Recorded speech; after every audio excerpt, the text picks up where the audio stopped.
رقابت هشتگ ها. طالبان از کارزار جدید توییتری با هشتگ افغانستان متحد حمایت گسترده کردند. تاکید تکراری گوترش بر بازگشایی مکتب‌های دخترانه افغانستان. دبیرکل سازمان ملل بار دیگر بر ضرورت بازگشایی مکتب‌های دخترانه تاکید کرد. جایزه برای خدمات دوران بحرانی مهاجرت به نخست وزیر پیشین آلمان انگلا مرکل برنده جایزه نانسن شد. کمک‌های تحصیلاتی آمریکا به کیف. سفیر روسیه خطاب به دولت آمریکا گفت که از خط سرخ عبور نکنید.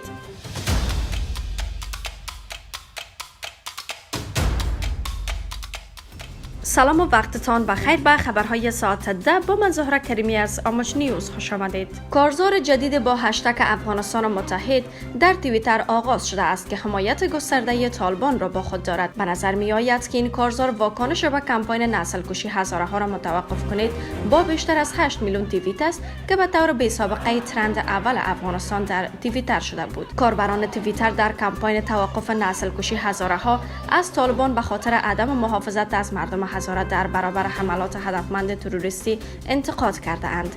برخی از این کاربران احتمال دست داشتن عناصر در میان گروه طالبان در این کشتار را مطرح کرده و برخی هم در کشتار هزاره ها پای مسائل قومی را به میان کشیده اند. اکنون کارزار جدید با هشتگ افغانستان متحد در توییتر ظاهرا از سوی طالبان برآ افتاده است. بیشتر کاربران که از این هشتگ استفاده کرده اند مقامات طالبان یا حامیان این گروه هستند. این کاربران این هشتگ را اغلب کنار عکسی از رهبران طالبان و یا عکس های تزیینی دیگر که در حمایت از طالبان است به کار برده اند. به نظر می آید که مقامات طالبان و حامیانشان از کمپاین توقف نسل‌کشی هزاره ها برداشت قومی دارند و این کارزار موازی را در توییتر برآ انداخته‌اند. ذبیح‌الله مجاهد سخنگوی طالبان در صفحه توییترش هشتگ افغانستان متحد را گذاشت و نوشت: وحدت و یکپارچگی رمز هر نوع پیروزی ماست. لطیف نظری معاون وزارت اقتصاد طالبان که متعلق به قوم هزاره هست هم بدون اشاره به کمپاین اعتراضی به کشتار هدفمند و پیوسته مردم هزاره در افغانستان در توییتر نوشت که دشمنان و عوامل داخلی آنها در رسیدن به هدفشان که همانا ایجاد نفاق قومی باشد ناکام مانده اند. دبیرکل سازمان ملل میگوید به شدت از ادامه محرومیت دختران از مکتب در افغانستان نگران است. آنتونیو گوترش در توییت نوشت: این برای خود دختران و کشوری که به شدت به انرژی و مشارکت آنها نیاز دارد بسیار آسیب میرساند. گوترش بار دیگر از طالبان خواست اجازه دهند دختران درس بخوانند.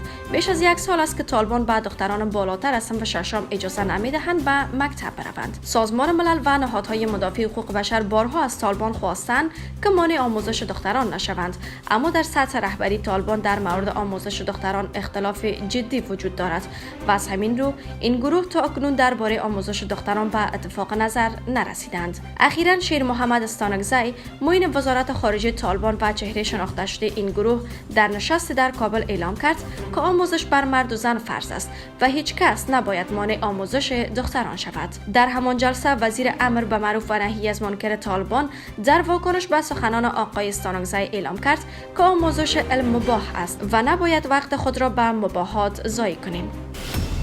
کمیساریای عالی سازمان ملل متحد در امور پناهندگان جایزه معروف نانسن را به دلیل خدمات انگلا مرکل نخست وزیر پیشین آلمان در اوج بحران مهاجرت به او اهدا کرد.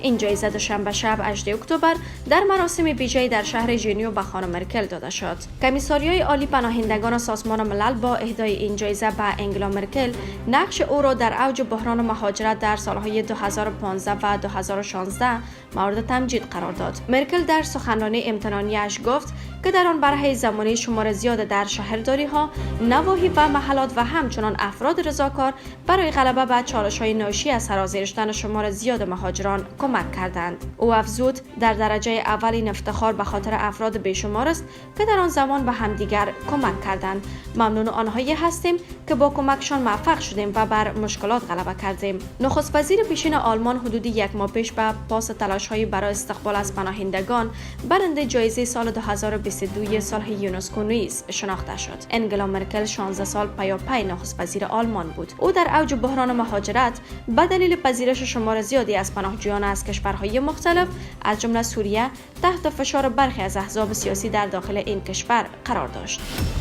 پس از آن که بایدن وعده ارائه سیستم پیشرفته دفاعی هوایی به اوکراین را داد، اکنون سفیر روسیه در واشنگتن گفته است که ارسال تجهیزات نظامی از سوی آمریکا به اوکراین ثابت می‌کند که واشنگتن بخشی از مناقشه میان مسکو و کیف است. آنتولی آنتونوف سفیر روسیه در واشنگتن دی سی روز سه‌شنبه 11 اکتبر گفته است که حمله اخیر بر زیرساخت‌های اوکراین پاسخ به اقدامات تروریستی انجام شده در روسیه بوده و مسئولیت آن به طور کامل به دوش کیف است. با گزارش خبرگزاری تاس، این دیپلمات روس افزوده است چنین کمک‌های و همچنین ارائه اطلاعات مربیان و دستورالعمل‌های جنگی به کیف منجر به افزایش خطرات درگیری بین روسیه و ناتو می‌شود.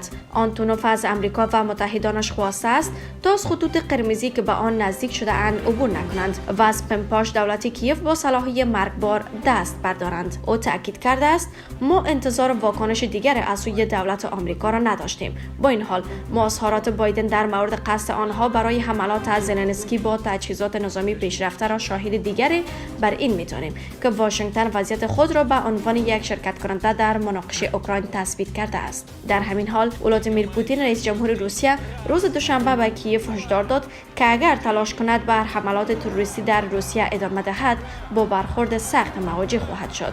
این در حالی است که جو بایدن رئیس جمهور آمریکا روز دوشنبه در گفتگوی تلفنی با ولادیمیر زلنسکی رئیس جمهور اوکراین به او اطمینان داد که واشنگتن به ارائه کمک‌های نظامی به کیف ادامه خواهد داد. طبق گزارش‌ها آمریکا قصد دارد سیستم پیشرفته دفاعی هوایی خود را در اختیار اوکراین قرار دهد.